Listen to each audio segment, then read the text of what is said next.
tipping started back in Europe years and years ago, and it was like an old tavern where people would pay a tip when they'd walk up to the bar and hopefully get quicker service or better service, and that's how it kind of led out that way.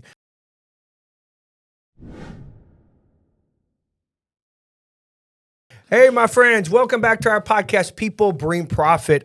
Today, our topic, I brought this up to the team. It's been pushed around social all the time. We get questioned about it from the first day we got into business until today, and it's on tipping. But I want to get to you. Thank you for joining us. And if you like our podcast, please go hit the subscribe button, whatever platform you're at. But I really want to push you to YouTube. We're really hitting YouTube. We're hitting YouTube hard. Apple and all the other podcasts are doing phenomenal, but we're almost at our trademark that we want to set a while back, and we are almost at those subscribers. But today I'm joined by my awesome team over here. Yeah, so Kimberly Olexa here at Aspire to Be Hospitality Group. Thank you for joining us, Kimberly, today. You're welcome. Justin Smith, Aspire to Be Hospitality, running operations. There you go. Yeah. Hey, but today's topic is about tipping, and this is a hot topic because ever since COVID, tip is everywhere you go. I mean, I was at Walmart the other day. I thought, what's this thing asked me? But it's asking me to rate it. You know, I'm not going to rate this, but I thought, is this about to ask me for a tip? This machine? But it is a hot topic, and it's came up many a times since COVID. And we did a little segment on this years back, really on our first series, and it was about tipping a little bit, but not in more in depth of this. It was just, skirted over it. But the tipping started back in Europe years and years ago, and it was like an old tavern where people would pay a tip when they'd walk up to the bar and hopefully get quicker service or better service, and that's how it kind of led out that way. I do that. I mean, I go to places if I'm sitting in a line and it's if we're at a restaurant or at a bar or experience and there's people waiting on you, and I'm like, man, it's taking 30 minutes to get somebody. I'm like, hey, here's $20. Yeah, when you see my face, I want to go first. Yeah, it's like jockeying, and that's how it started out. And it starts in tipping is in not just tipping, but that's how it started. We were at Disney a while back.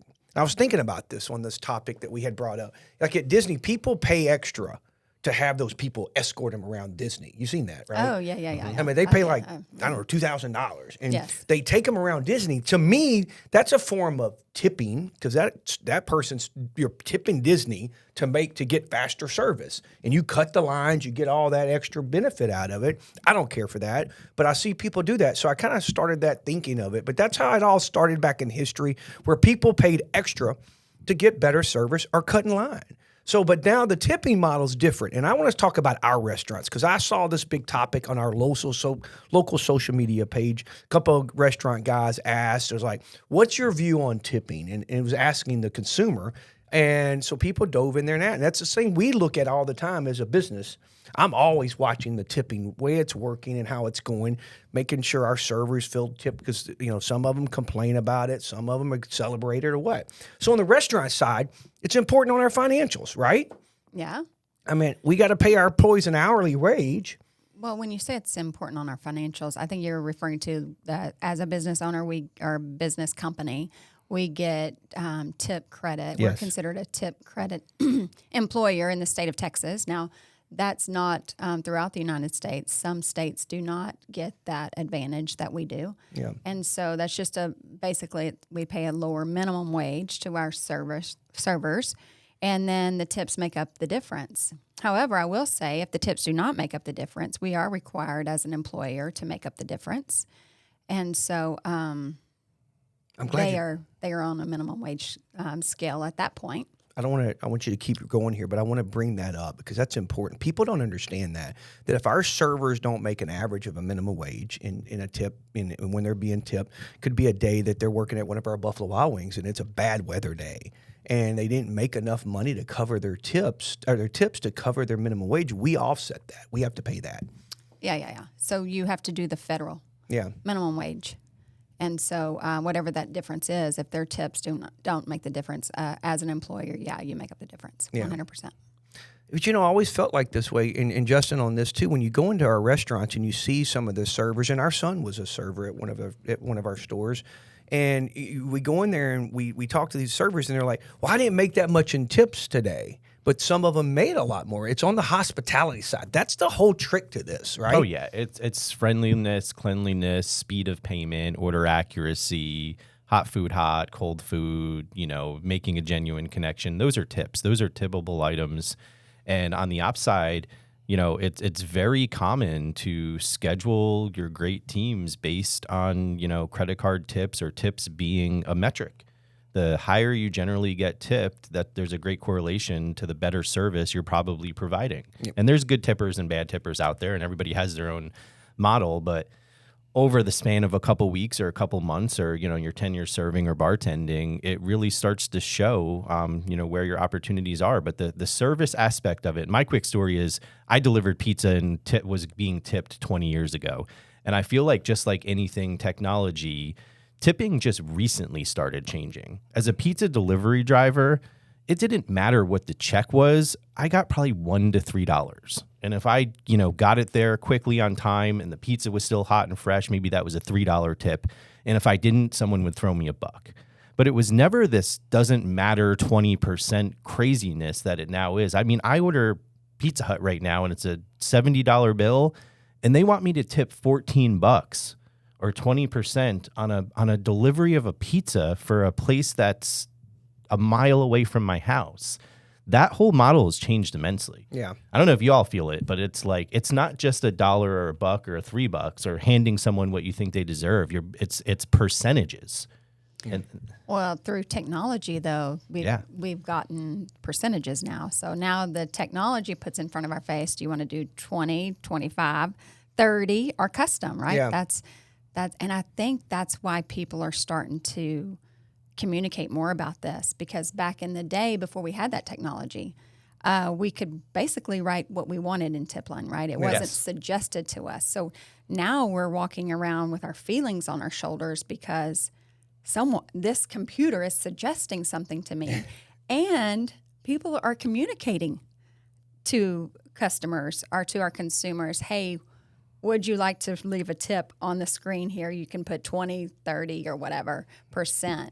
And so I think people are really getting their feelings or their underwear in a wad by being offended by someone asking for a tip. culturally, you have to hit other. Like, if I don't want to tip what's being suggested to me, I have to hit a button that they're aware that you're hitting and then make a different decision. And I feel like the whole time you're kind of being judged. Yeah. Like in that whole, but I don't get that. I don't get that because I don't feel like if someone says, "Would you like to leave a tip at a coffee shop?" that the only thing that they did was pull the lever to pour the coffee in the cup, I don't get offended at all. No, I don't want to leave a tip. You didn't service me anything. I'm paying for the product that I'm here to pay for. Yeah.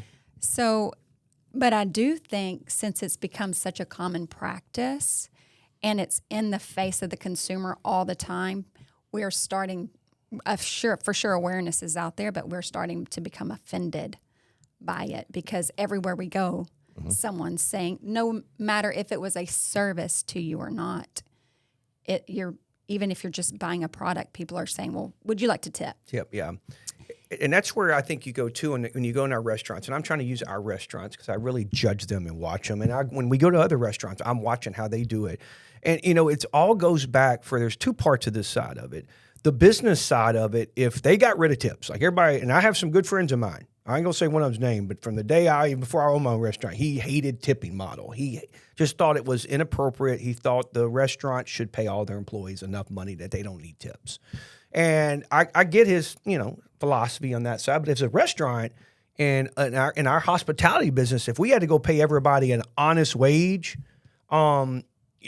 I don't even. What are you going to pay for chicken wings? Yeah, it allows you to keep your menu prices far down possible, and then the tip is, do I want to give a little extra for the service I received? If you pay it forward on the service, the prices are going up. Yeah. So you're going to pay on both ends, irregardless of the experience you get in a restaurant or anywhere you're going. Yeah. Yeah. And I think so on that side of it, as a business owner, we got to kind of watch that to see, and we have to pay attention. And we get tip reports, and we kind of see what they get. People think all these servers are making a lot of money. Some of them are doing pretty well, but they're killing the hospitality side. They're really overkilling it. The other average ones are averaging 12%. I read this big article that the average person getting tipped today. And they might get some at 30, but a lot of them are 5%. If you go through our report, you'll see 7%, 10%, 10%. You don't see. So I believe in that national average. But me and you had a conversation, and Justin, the other day about when in California, their minimum wage, they're having to pay those higher wages, even the servers, and they're getting tipped on that. I wonder if that consumer that knows that server's making $15 an hour or what, are they tipping 20%? Are they going back to none or 1% or 5%? I wonder what they're doing. Yeah, I have no idea, but it is important for the consumer to know when whatever state you're in, it's all different. Yeah. It depends upon the state, and if the state is has the opportunity to claim tip credits. So yeah, it's important for you to know. You don't want to go to California and tip 40% when you know that the server's already getting the establishment's already paying the server for their service. But I think it's just, again, to me, it goes back to a ridiculous mindset that this all started for you tipping for a service that you get, whether you sit down and someone comes to you and fills your cup, as your server bringing you your hot food hot, or are they letting it sit in the window? It's an opportunity for you to pay someone given the service that you've been provided. It's not an obligation. Yeah. Per se. It's your opinion of how your service went at that time. And so that way, if you have poor service, give the 10%. If you had exceptional service, 20% or greater is customary. Yeah. And you shouldn't get all offended by that. It's part of the service model, and service tip is for a reason. And now gratuity, I think, is above and beyond. Mm-hmm. That's different than service tipping in my view. Mm-hmm. Gratuity is something that you want to extend and give above and beyond for the service that you received. Yeah. So to me, in my mind, if I got exceptional service as a customer from my server, 20% is minimum. But if they done above and beyond, it's above and beyond 20% would be the gratuity that I would add onto the bill. Yeah. In my opinion. I love how you said that because, Justin, we open new stores, and I try to always do this speech, and when we have an opportunity to get in front of the servers, I do this. It's like, you have a table, you have 10 servers, and each of you servers have 3 tables. Mm-hmm. And, we all travel, and you get on a cruise ship, you go to one of those where they sell everything, right? The markets. And if you go to Cabo or Mexico or wherever, Bahamas, and all of those little booths sell the same thing. The same tequila shirt, the same margarita glass, the same little games they play. But where you shop at is the one that's like, hey, sir, come over here, I'll cut you a deal. Mm-hmm. And the other one just sitting back like this. Well, I'm not going to stop at that booth. So I always tell our servers, you're your business upon your own. I'm giving you an opportunity to make as much money as you try to make. You get 3 tables. If I was a server, I'd have the cleanest tables. My ketchups would be perfect. My salts would be perfect. And I'd be waiting. My chairs would be polished. I'd be like, hey, come over here to my section. You want to sit in my section? Yeah. And I tell our servers, that's why server A is making $300 a day and server B is making $50, because her ketchups, they don't have to, hey, we're out of ketchup.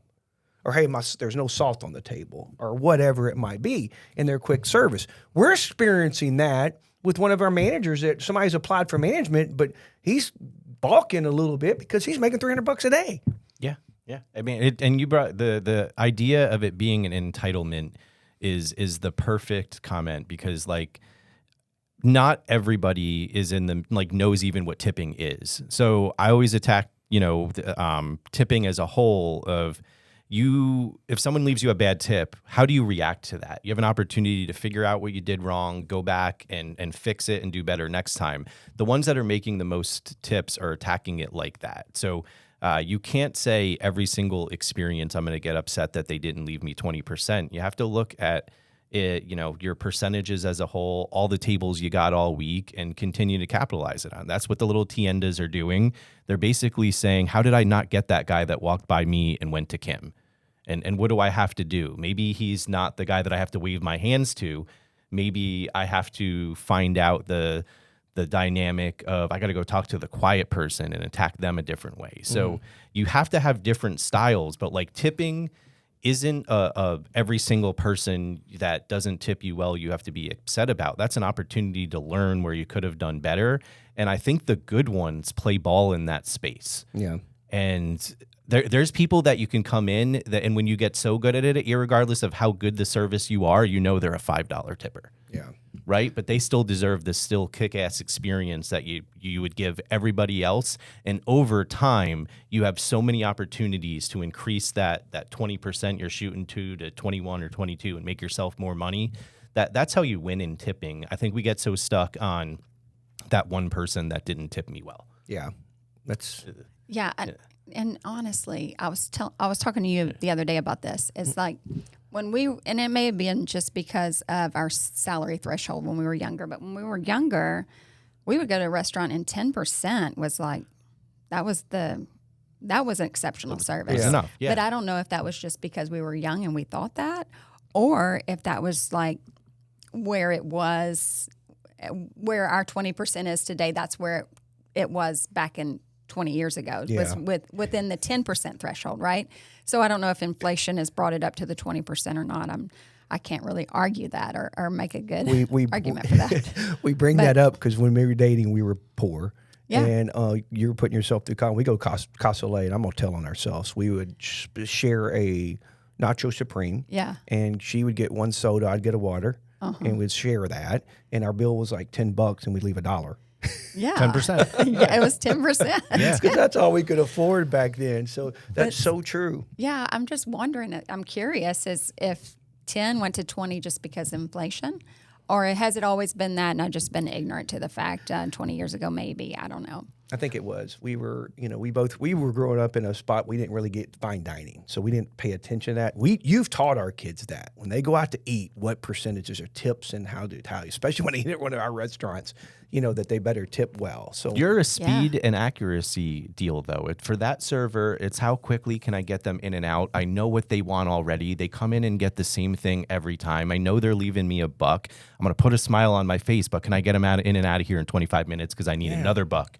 Yeah. For someone else coming in there. That's where we capitalize on tipping. You got to know your audience and the people that are tipping, and it's not black and white. Everybody is going to expect their own experience. Some want to stay there long, some want to stay there short. Some want to engage with you, some don't. Yep. That's where tipping as an art, 10, 20, 30%, it doesn't matter, but like those are the details that we need to be talking about and coaching to. But the whole idea of like tipping everywhere, there's no rules around it. Yeah. We're all figuring this out ourselves. So that's why we wanted to talk about it today, I think. Yeah. Like just some mindset. How are we thinking about this? Yeah.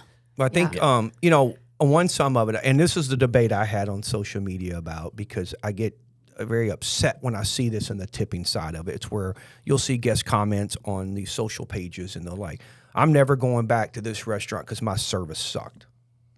And I'm like, well, okay, that's not the way it's supposed to be.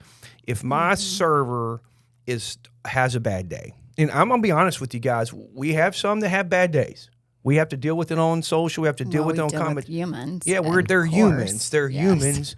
A lot of them are putting themselves through school. Yes. A lot of them might be a single mom, single father, and they have bad days, like we all do. We get up and not on the best side of the business side and have little meltdowns. And I always said this, you don't ever forget to tip. Now, if they have a bad day, leave them a smaller tip and they'll know. But if you don't leave them like people say, I ain't leaving no tip. Well, then they think you forgot. But leave them a note or just pull them aside. If they're just having a bad day, give them a little pat on the back. Because I've had this many times. People call me, hey, my service was terrible at Buffalo Wild Wings last night. Well, give me that girl's name. What's her name? They'll tell me, oh, it's this name. I'm like, okay, I'm going to call and fire her. No, I don't want you to fire her. Don't fire her. I'm like, well, you said she's not good. I mean, you should have told her something then. You should have told her put her off the side, because that's what you're going to do, call and complain. But on the side of the model, Kim and Justin, I feel like if the service is not good, don't judge the restaurant, right? Because then on the other side, I'll judge the tip. Then, judge the tip and give them, But then on the other side, you'll see this, like, I didn't tip because my food was terrible. I didn't like my steak, or, the flavors were no good. I just wasn't a good restaurant. Well, the server could have busted their butt, and brought the food out. got corrected what you ordered, gave your receipt, gave your refills, did everything, but don't judge her on the restaurant flavors or the TV's not working or the cleanness of a certain restaurant, because there's two parts of it. I don't want you to not come back to my restaurant if we had a bad day. Come back and try it out. Let us know. We'll try to recoach and see what we could do different. But I feel like they judge us both for that reason. And they'll say, I'm never going back to a restaurant because the service was no good. Well, give us an opportunity to fix it, but don't just judge all of us on that, because they could have just had a bad day. You see that? Oh, yeah. I think you're asking for common sense. Yeah. I just love how you just nail it. Like, there's no gray area. Let's just be black or white, common sense. So people have some common sense in it. Think about it a little bit. It's hard work for the perfect experience. So many things have to come together. So many different departments, so many different interactions. For that server to really knock it out of the park, it does take a team effort to get there a lot of times, but it is hard work for them to do all the things that they need to do, even in the days of newer and brighter technology and kitchen innovations and all the things that they have to deal with. So just echoing what you're saying, they're working hard out there for those tips. Yeah. There's so many parts in moving in a restaurant. I mean, there's so many parts that we get judged by on that. What goes into a tip is almost like its own separate combo for another chat. It is. And last bit, people are upset about service tipping. I think it's the other portion of, like you said, you were nervous about Walmart wanting to ask for a tip. Yeah. It's the fear that what else is going to be in my face for tipping. I go to the hair salon and they do. How much would you like to leave for a tip? Or you go to Starbucks, how much would you like to leave for a tip? Yeah. Those kind of things. That's it's getting on people's conscience. I got a blinker bulb last week at AutoZone and replaced it myself. And I was waiting for him to turn that little antenna go around and go, would you like to leave me $1 for looking this bulb up? One thing I want to end it on this. When you think about those models, Kim, back in the old days when I delivered groceries out, there was no tip model. There was nothing like that. But I realized really quickly, if I spoke to those people carrying their bags, made sure their produce was taken care of, their cold's cold, their warms, your boxes are over here, I'd get 50 cents. And I realized that really quickly. Every time I talked to that lady walking out and asked her about the weather, I've said this before, and I said that about 50 times walking out the same day. Hey, the weather's nice today, right? Yeah. Or the rain's coming this afternoon, I'd get 50 cents. So I knew the more I talked, the more I did that. Back in the old days, we have it at Arby's, and Starbucks does it. Starbucks does it different. They entice you with extra points. Do you know that? If you tip, you get extra points.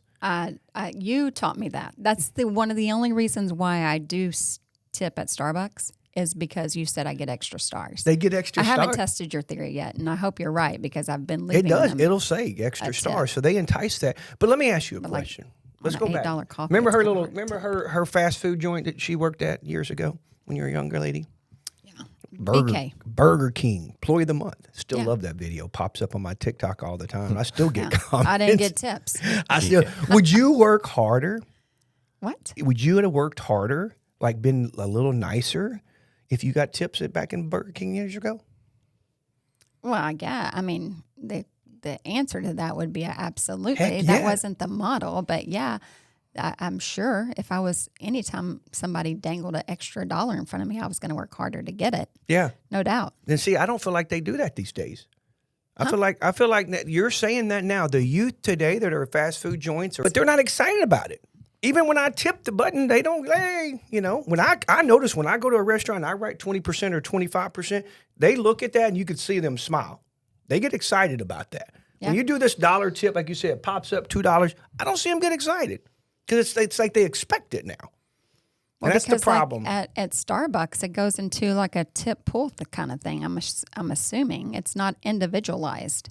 Yeah, they're passing the wage on to the guest. Yeah, that's what's happening there in those joints. That's a different model that the public has just not really got educated on fully yet. So they pull it together and they share it today. Yeah. But I a little inside though. But it's given our industry a black eye. It is. I did hear something one time from a Starbucks employee here locally that they know who tips and who tips well. How would they? I don't know. I don't know if it's cash or what, because they were like, so-and-so comes in all the time. He's a big business owner, and he tips very, very well. I'm like, oh, is it app order, or is he just dropping cash in it? Yeah. So I was like, how do you know that? Tip discrimination. Yeah.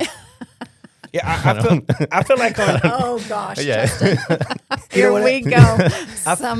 Some broke lawyer out there just heard that. I had an internal moment too because I'm like, man, am I not tipping enough at Starbucks? they know you, they know you, they know I you, go Justin. there every morning. And It's I it's wanted to already ask, it's like, hey, I feel like, I always felt like this. I always did gosh, like, here we go. I do 50 cents per item.